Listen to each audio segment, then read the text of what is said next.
c'est notre métier qui est remis en cause. Je ne sais pas combien de centonniers pourront se relever en janvier. Ce sont sûrement les plus impactés par ce deuxième confinement. Aujourd'hui, les centonniers poussent un cri d'alarme. Leur profession est en danger face à l'annulation des foires aux centons ou marchés de Noël. Cette période de l'année représente 90% de leur chiffre d'affaires annuel. C'est une catastrophe. Je ne peux pas dire mieux parce que, comme vous le savez, nos marchés et nos foires sont complètement fermés.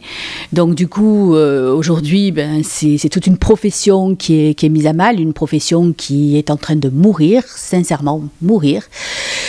C'est un cri d'alarme aujourd'hui que je fais parce que je ne sais pas comment on va s'en sortir si on ne peut pas vendre nos produits. Les centons, c'est en décembre. On a travaillé tout le long de l'année pour pouvoir réaliser nos stocks et c'est le moment en décembre où on fait nos marchés de Noël, on va à la rencontre de notre public et on vend nos dernières nouveautés et plus que ça. Aujourd'hui, c'est une véritable catastrophe et je pense que c'est un drame humain.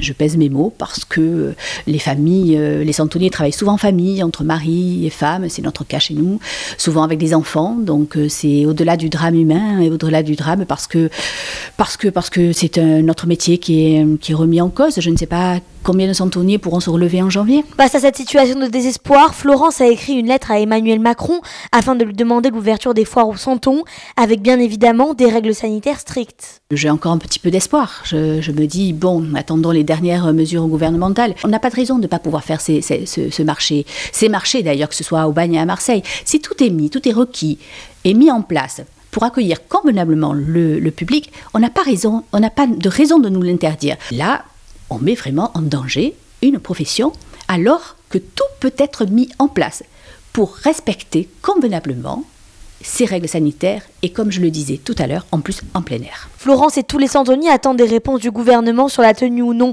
de ces foires aux centons. Même si la période serait plus courte que les années précédentes, cela pourrait au moins sauver leur profession.